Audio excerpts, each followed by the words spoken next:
ये जो लोग प्रश्न करते हैं कि मैं अपने परिवार का पोषण करता हूं, धन कमाता हूं, बेटी बेटा पढ़ाता लिखाता हूं, इनके ब्याह करता हूं, भजन नहीं करता हूं, तो कोई पाप भी नहीं करता, तो मुझे नरक क्यों मिलेगा? ध्यान से सुनिए। चाहे वो 4 वर्णों में किसी वर्ण वाला हो, 4 आश्रमों में किसी आश्रम वाला हो, वर्ण और आश्रम में रहने वाले हर व्यक्ति का कर्तव्य है भजन करना। भेजे ही गए हो भजन करने के लिए।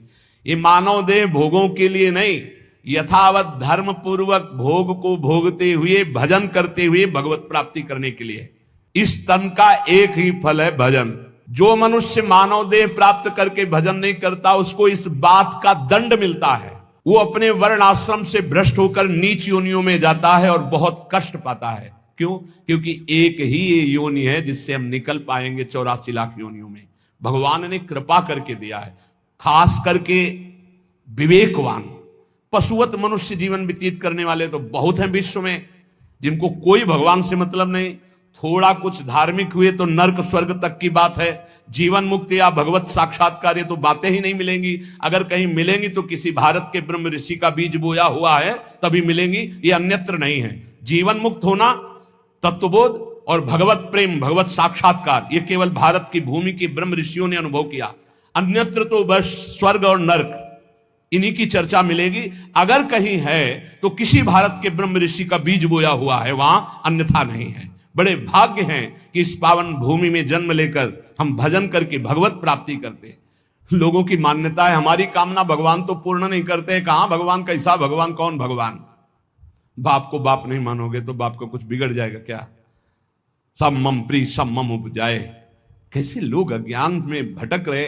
तुम करो पापाचरण, तुम्हारी बात सुनेंगे। अच्छा यही सोचो, हमारे भारत का प्रधानमंत्री है, हर प्रयास करता है, कोई भी बने अपनी बुद्धि से प्रयास करता है भारत उज्जवल हो। यदि सत्य मार्ग का पथिक है, वो अपने कर्तव्य को समझता है, तो ये सोचेगा भारत उज्जवल भविष्य वाला बने, भारत धनाढ्य बने, भारत एक बलवान देश बने, भारत की हर प्रजा सुखी रहे। इसके बाद उसी का बनाया हुआ कानून है। अगर इसके विपरीत ऐसा करता है कोई, तो उसको इतनी सजा, उसको ये दंड, उसको ये दंड।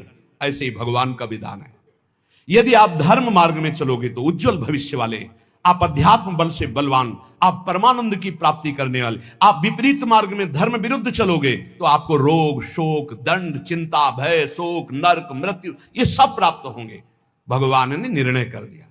अगर अब आप साबित हो चुके हो महापापी हो और आप राष्ट्रपति को प्रार्थना करें कि मेरी फांसी टाल दी जाए और उनकी मौत हो जाए, तो न्यायाधीश के द्वारा पास किया हुआ आपका फांसी का मृत्यु दंड भी टाल दिया जाएगा। ऐसे ही भगवान कह रहे हैं, सर्वधर्मान परित्यज्य, रास्ता बता रहे, मामेकम शरणम ब्रज अहम त्वाम सर्व पापेभ्यो मोक्षयिष्यामि मा शुचा। हे भगवान ये पूर्ण कर दो। क्या किया तुमने भगवान के लिए? भगवान ने तुम्हें मानव देह दिया, भगवान ने प्रकृति दी, भगवान ने सब कुछ व्यवस्था की। तुम केवल पापाचरण करो, भगवान तुम्हारी नौकरी करे। तुम भगवान के अंश हो, भगवान ने तुम्हें देह दिया, भगवान ने प्रकृति दिया, तुम भगवान के लिए क्या कर रहे हो? तुम हमारी समाज के लिए जो भगवान ने रचा है उसके लिए क्या कर रहे हो? अपनी वासनाओं की पूर्ति। तो दंड नहीं भोगोगे और क्या भोगोगे? तुम्हारे गाली देने से भगवान कोई छोटे हो जाएंगे? तुम्हारे थूकने से आकाश गंदा हो जाएगा? तुम कर सकते हो तो सिर्फ अपना बुरा कर सकते हो और कुछ नहीं कर सकते। लिख लो हमारी बात। अगर कुछ भी मंगल हो रहा है तो भगवान के बनाए विधान से मंगल हो रहा है। संत समागम, हरिकथा, नाम जप, भगवत आराधना, ये उनकी कृपा से हो रहा है। तुम कर सकते हो तो शब्द लिख लो, केवल अपना बुरा कर सकते हो, वही बुरा कर रहा है। भगवान को गाली दे रहा है, भगवान को नहीं मान रहा, नास्तिकता बढ़ रही, मनमानी। भगवान ने मेरा कर्जा नहीं, कर्जा लेते समय भगवान से पूछा था? कर्जा लेते समय भगवान से विनय की थी? धर्म से चला है तू? भगवान की आज्ञा का पालन कर रहा है तू? अरे भगवान तो सबके पिता हैं, परम उदार हैं। गाली देने वाले को भी प्रकृति से नहीं रोकते, इसको श्वास मत लेने देना, ये मुझे गाली देता है। नहीं, अच्छी ऑक्सीजन देते हैं, पानी देते हैं, भोजन देते हैं, उसके लिए पृथ्वी फट नहीं जाती है, उसको भी पृथ्वी अपनी गोद में रखती है, जो भगवान को गाली दे। कैसे नीच बुद्धि वाले अपना काम बनाने के लिए आए हो और अपना काम बिगाड़ रहे हो। जिनसे काम बनना है उन्हीं में नास्तिकता कर रहे हो। कौन है आधार यहां इस जगत का? वही सर्वाधार परमात्मा। तुम अंधे हो, दिखाई नहीं दे रहा?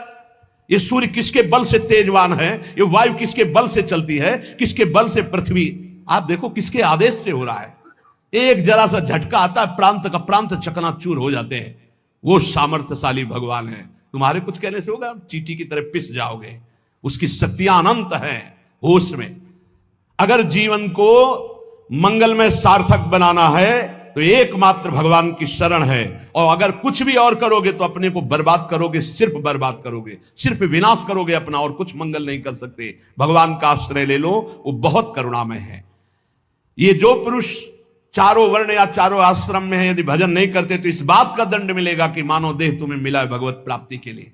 देखो, बोले भला पिता अपना बालक का अहित चाहता है? हां, चाहता है। एक पिता के पुत्र ने किसी नाबालिग का बलात्कार करके उसको मार डाला। उससे वो समाचार वाला पूछता है कि आप अपने ऐसे पुत्र के लिए क्या बोलेंगे? तो बोले यही बोलूंगा कि जल्दी से गिरफ्तार किया जाए और उसको फांसी की सजा दी जाए। मेरे बालक ने ऐसा अपवित्र कार्य किया, मैं कभी देखना नहीं चाहूंगा कि वो मेरे सामने आवे, उसको जल्दी से जल्दी पकड़ा जाए। ये जब एक साधारण पिता ऐसा बोल सकता है तो असाधारण पिता जो धर्म के विरुद्ध चलेगा, तिनकर काल रूप में भ्राता, वो भगवान साक्षात धर्म स्वरूप है। कोई धर्मात्मा पिता नहीं चाहेगा कि उसका पिता अपवित्र कार्य करे और उसे गले से लगाए। फिर भी मेरे भगवान कह रहे हैं, अहम तो हम सर्वपापेभ्यो मोक्षयिष्यामि मा शुचा अपि चेत सुदुराचारो भजते माम अनन्य भाग। महादुराचारी भी हो तो आ जाए कह के कि प्रभु मैं आपका हूं, आपके सिवा कोई मुझे नहीं बचा सकता, तो मैं तुम्हें साधुरेव सम्मन्तव्यः सम्यक व्यवसिता हिस्सा, मैं तुम्हें साधु बनाऊं। फिर भी भगवान को कैसे शब्दों से बोलते, कोई भगवान नहीं। मन मानी आचरण करो, पता चल जाएगा भगवान है कि नहीं। अंतिम समय तक तो पता चल जाए। एक डॉक्टर बोले थे हमसे, जब गंगा किनारे भ्रमण करते थे, बहुत अमेरिका से पढ़ के आए थे, मार विज्ञान छांटते चले जाए, कौन भगवान, कैसा भगवान, क्या। अब गंगा किनारे तो एक अलग रहनी थी, उदासीन ना बोलना किसी से। तो उनसे कहा नहीं, ऐसा अपमान मत करो, भगवान अब कैसे हम तुम्हें छाती चीर के दिखावें कि हैं हम ऐसे जी रहे हैं, ये साधु महात्मा ऐसे जी रहे हैं, केवल हवा में जी रहे हैं, नर्क स्वर्ग की चाल नहीं। लेकिन छाती से कहता हूं, हृदय से कहता हूं, त्रुटि हमारी, करुणा उनकी। अगर कहीं भी हमें कुछ भी असंतोष हुआ है तो मेरे आचरण का, मेरे विचार का, मेरी क्रियाओं का हुआ है, और उनकी कृपा का वार पार नहीं। अपार करुणा करुणालय। और मिलना, तुम बहुत दूर हो हमसे, तुम दूर हो, लेकिन मेरे प्रिया प्रीतम मेरे से दूर नहीं। अब वो कोई ऐसी दूरबीन नहीं कि मैं तुम्हें दिखा सकूं कि देखो। ये हम कोई प्रमाण तुमसे नमस्कार नहीं चाहने के लिए कह रहे, ये इसलिए कह रहे कि प्रभु कितना प्यार करते, तुम्हें कैसे बताऊं। हजारों प्राण हो तो न्यौछावर कर दे, ऐसा प्यार करते हो। ऐसे नहीं को स्वप्न में आके प्यार करते हो, भाव में आके प्यार करते हैं। जैसी भावना करोगे वैसे ही तुम्हें अनुभव कराएंगे। वो हैं, प्रत्येक कण में है, प्रत्येक क्षण में वो मेरे साथ है।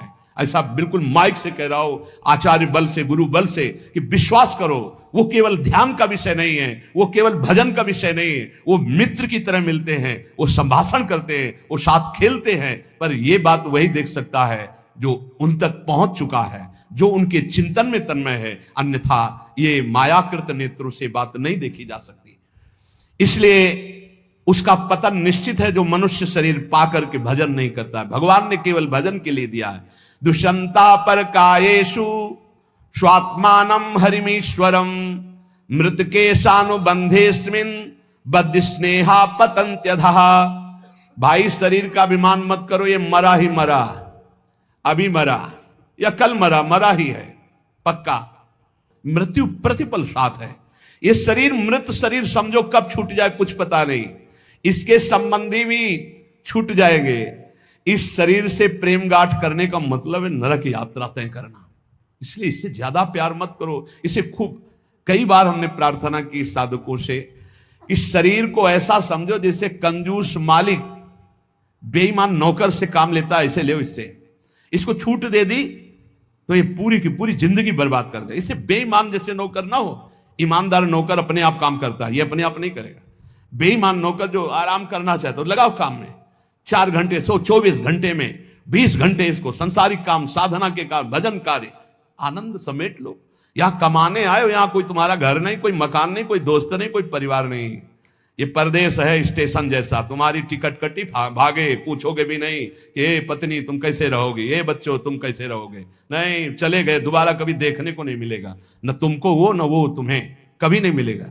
ये ऐसा माया का जादू का खेल, सत्ता ही खत्म हो जाती है। इसलिए हे भाई, इस शरीर में रहने वाले अपने स्वरूप को जान लो और किसी से भी द्रोह मत करो। वो मूर्ख हैं जो इस अपने शरीर को तो अमर मानते हैं, दूसरे शरीरों को मारकर खाते हैं मांस। देख लो, ये ऋषि मुनियों की वाणी है। आत्मस्वरूप को पहचान लो, वही आत्मा चीटी में, वही सर्वत्र भगवान है।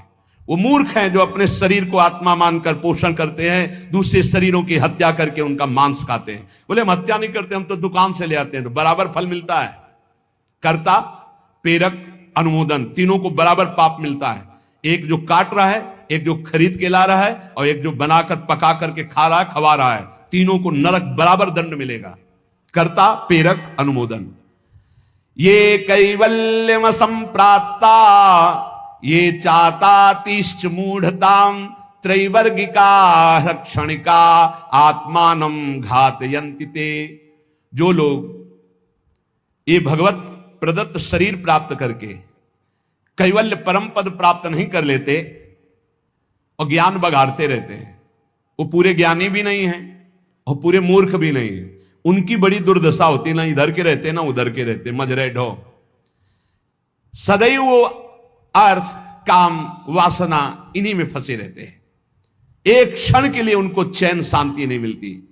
जो मनुष्य शरीर पाकर अपना उद्धार नहीं कर लेता, वो अपने पैरों में मानो अपने हाथ से कुल्हाड़ी मारकर काट रहा है, वो आत्मघाती है, वो दुर्गति को प्राप्त होता है।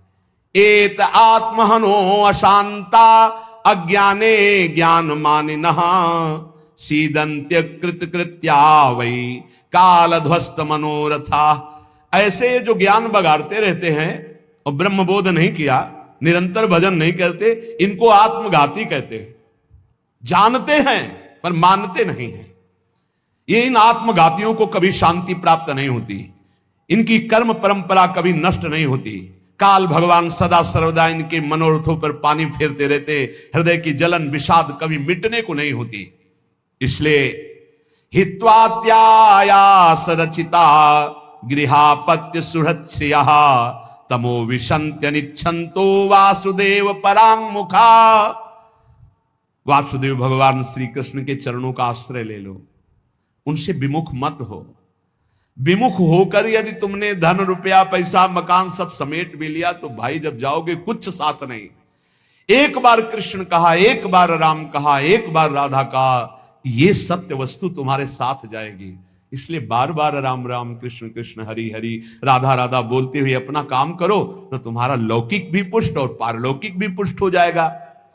जो भगवान नाम जप नहीं करता, भगवान से विमुख है, ना चाहने पर भी विवश होकर उसे घोर नरक में जाना पड़ता है। इसलिए सदगति प्राप्त करने के लिए नाम जप अत्यंत आवश्यक है।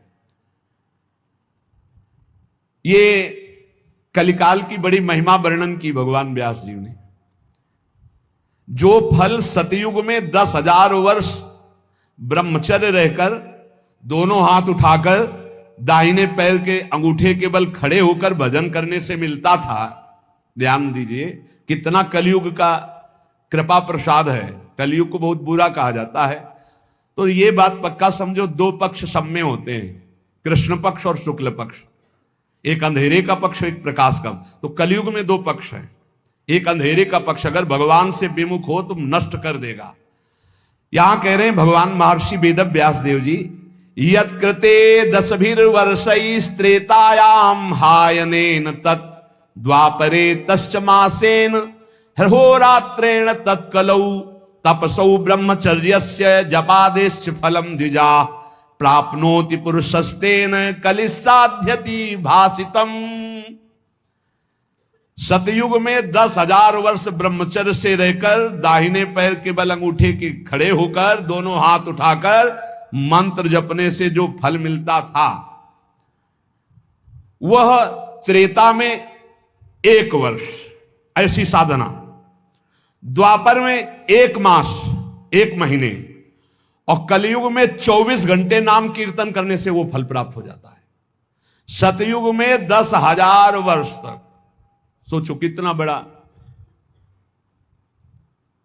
कलयुग जैसा कलयुग समझुग आन नहीं, जो मन कर विश्वास, जो नर कर विश्वास।